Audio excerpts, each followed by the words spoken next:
Hello बच्चों, कैसे हैं आप लोग। उम्मीद है सब लोग बढ़िया होंगे। मैं हर्ष त्यागी बाहुबली फिजिक्स वाला प्लेटफॉर्म पर एक बार फिर से आप लोगों का स्वागत करता हूं the most important topics for NEET के लेकर। आज हम बात करेंगे बेटा एक बेहतरीन चैप्टर का जिसका नाम है इलेक्ट्रोकेमिस्ट्री। और इलेक्ट्रोकेमिस्ट्री अपने आप में नीट के पॉइंट ऑफ व्यू से बहुत ज्यादा इंपॉर्टेंट है। और ये एक ऐसा चैप्टर है, अगर कोई बच्चा चाहे समझना तो आराम से समझ के इसका एग्जैक्ट क्वेश्चन कर सकता है। और इनके क्वेश्चंस के आपको तुक्के मारने नहीं पड़ते, एग्जैक्ट आंसर आता है। आज मैं बताऊंगा कि किस तरीके से हमें इलेक्ट्रोकेमिस्ट्री के बारे में बात करनी है और किस तरीके से हमें इसको रिवाइज करना है। इलेक्ट्रोकेमिस्ट्री के 4 पार्ट होते हैं बेटा, आप लोगों को हर एक को बहुत ध्यान से समझना है। इलेक्ट्रोकेमिस्ट्री के 4 पार्ट होंगे।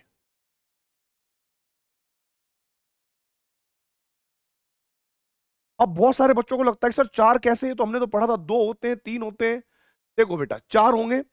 सबसे पहले आप लोग क्या पढ़ोगे, सबसे पहले वाला पार्ट होगा जिसमें होगा हमारे पास कंडक्टेंस। ठीक है, कंडक्टेंस वाला पार्ट सबसे पहले आप यहां से स्टार्ट करना। अब कंडक्टेंस में जब आप समझोगे ना, तो आप लोगों को किस तरीके से रिवाइज कर रहा है। सबसे पहले आप लोग करंट, रेजिस्टेंस, कंडक्टेंस, ये सब पढ़ेंगे। फिर उसके बाद factor affecting conductance, factor affecting conductance और रेजिस्टेंस दोनों ही। ठीक है भाई, रेजिस्टेंस एंड कंडक्टेंस, ये एक टॉपिक आता है बेटा इसमें, जिसको आपको डाइल्यूशन का इफेक्ट पढ़ना पड़ता है। ठीक है, डिबाय हक्कल ऑन सागर थ्योरी का वो ग्राफ पढ़ना होता है जो एनसीईआरटी में दे रखा है। ऑन सागर थ्योरी पढ़नी पड़ती है। और एक पार्ट होता है बेटा जी type of conductance, type of conductance, ये भी आपको पढ़ना पड़ेगा। इनके फॉर्मूले, इनके ऊपर आने वाले क्वेश्चंस ये आपको करने पड़ेंगे। टाइप ऑफ कंडक्टेंस में कौन कौन से आ जाएंगे बेटा आपके पास। टाइप ऑफ कंडक्टेंस में आएंगे हमारे पास molar conductance, equivalent conductance, normal conductance, ये सब आपके पास इधर आएंगे। और साथ ही साथ स्पेसिफिक कंडक्टेंस यानी कापा, ये कंडक्टेंस वाला पार्ट है जो आपको इस तरीके से रिवाइज करना है। सारे फॉर्मूले देखने हैं और हर फॉर्मूले के ऊपर कम से कम आपको 1 या 2 क्वेश्चन करके देखना है एकदम पेपर से पहले। फिर उसके बाद दूसरा पार्ट हमारे पास क्या आएगा बेटा, फिर हमारे पास आएगा गैल्वेनिक सेल। गैल्वेनिक सेल, और गैल्वेनिक सेल में सबसे पहले आपको सेल्स ही पढ़ना पड़ेगा। ठीक है, फिर उसके बाद calculation of, calculation of E not of cell बहुत इंपॉर्टेंट है। तीसरा पार्ट होगा बेटा इसमें ईएमएफ। ठीक है, डेल्टा जी का कैलकुलेशन, इक्विलिब्रियम का कैलकुलेशन। ठीक है, इनके ऊपर भी आपको कम से कम 2-2 न्यूमेरिकल करके देखने हैं। ठीक है, बाकी अगर आपने हर टॉपिक पे 2-2 न्यूमेरिकल कर लिए तो आप समझ जाना, आराम से समझ जाओगे। अब फोर्थ पॉइंट, इसमें एक पार्ट आता है कंसंट्रेशन सेल। कंसंट्रेशन सेल में क्या करना होता है बेटा हमें, कंसंट्रेशन सेल के लिए ई नॉट ऑफ सेल की वैल्यू 0 रहती है। अगर कोई न्यूमेरिकल भी नहीं आता तो ये बात बिल्कुल याद रखेंगे, E not of cell concentration cell के लिए 0 होता है। कई बार क्वेश्चन ऐसा बनता है कि भाई out of the following which है 0, या कह सकते हैं आप 0 ई नॉट ऑफ सेल, और वहां पर या तो कंसंट्रेशन सेल दे रखा होगा या फिर स्टैंडर्ड हाइड्रोजन इलेक्ट्रोड दे रखा होगा जिसका ई नॉट ऑफ सेल हम 0 मानते हैं। अब इसके बाद जब आपके पास ये पार्ट हो जाएगा, इसमें एक और पार्ट करना है हमको ऐड, वो होगा electrochemical series. Electrochemical series, electrochemical series का अरेंजमेंट, रिएक्टिविटी ऑफ मेटल्स, किसके साथ रिएक्शन करके कब सॉल्ट बनाएगी, कब हाइड्रोजन गैस बनेगी, किसको डिस्प्लेस करेगी, किसको नहीं, ये सारे पार्ट आपको आने चाहिए।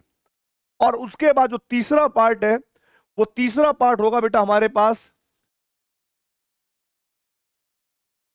इलेक्ट्रोलाइसिस।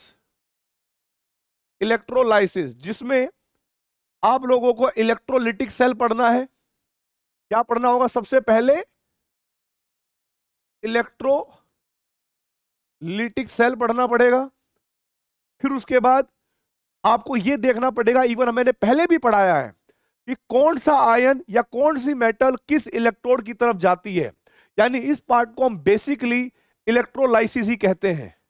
ठीक है, आपको इलेक्ट्रोलाइसिस आना चाहिए भाई, कि कौन सी स्पीसीज किस इलेक्ट्रोड पर डिपॉजिट हो रही है या कौन सी गैस किस इलेक्ट्रोड पर लिबरेट हो रही है।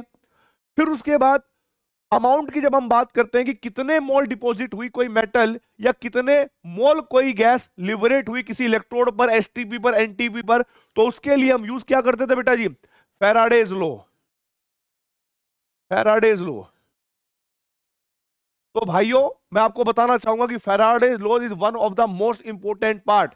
आप लोगों को इसकी डेफिनेशन भी करनी है याद, फर्स्ट लॉ की भी और सेकंड लॉ की भी स्टेटमेंट याद होनी चाहिए। कई बार क्वेश्चन ऐसा आ जाता है, out of the four which is correct और विच इज नॉट करेक्ट। ठीक है, तो आपको आइडेंटिफाई करना आना चाहिए।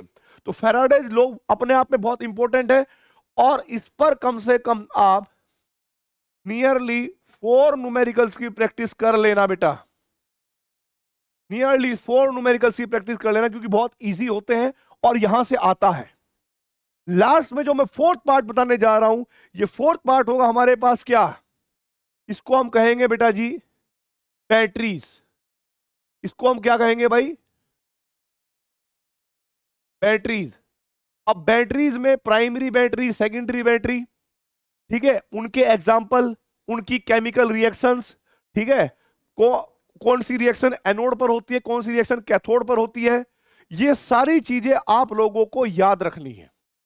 अगर आप ये याद कर पाए तो कई बार ऐसा क्वेश्चन भी आते हुए देखा है कि लेड स्टोरेज बैटरी के कैथोड पर इनमें से 4 ऑप्शन दिए होते हैं, कौन सी रिएक्शन होती है, इस तरह का क्वेश्चन आ सकता है। या फिर दी गई 4 रिप्रेजेंटेशन में हमें यह पता लगाना होता है इनमें से प्राइमरी बैटरी की रिएक्शन है, इनमें से सेकेंडरी प्राइमरी की बैटरी की रिएक्शन है। इस टाइप के क्वेश्चन भी आपके आ सकते हैं। और आप लोगों को एक और बात याद होगी जिसको हम कहते हैं फ्यूल, फ्यूल सेल।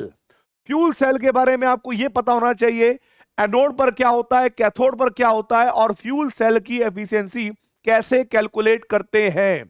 वापस से बोल रहा हूं मैं, fuel cell is one of the most important part, कि फ्यूल सेल की एफिशिएंसी कैसे कैलकुलेट करते हैं। अभी मैं ऑरली बता रहा हूं, delta G divide by delta H into में 100। आप लोगों को ये सारी चीजें पता होनी चाहिए, और जब आपको ये सारी चीजें पता होंगी, आप हर पार्ट पे हर छोटे छोटे पॉइंट पर 2-2 न्यूमेरिकल करके रखोगे, तो ये चैप्टर अपने आप में आपका स्ट्रांग होगा। और मैं आश्वासन देता हूं आप लोगों को, नीट के पेपर में यहां से कम 2 क्वेश्चन बनेंगे, यानी 8 मार्क्स का ये चैप्टर आने वाला है। तो इस चैप्टर के लिए सीरियस रहे, अच्छे से पढ़ाई करते रहें। All the very best. जय हिंद, जय भारत।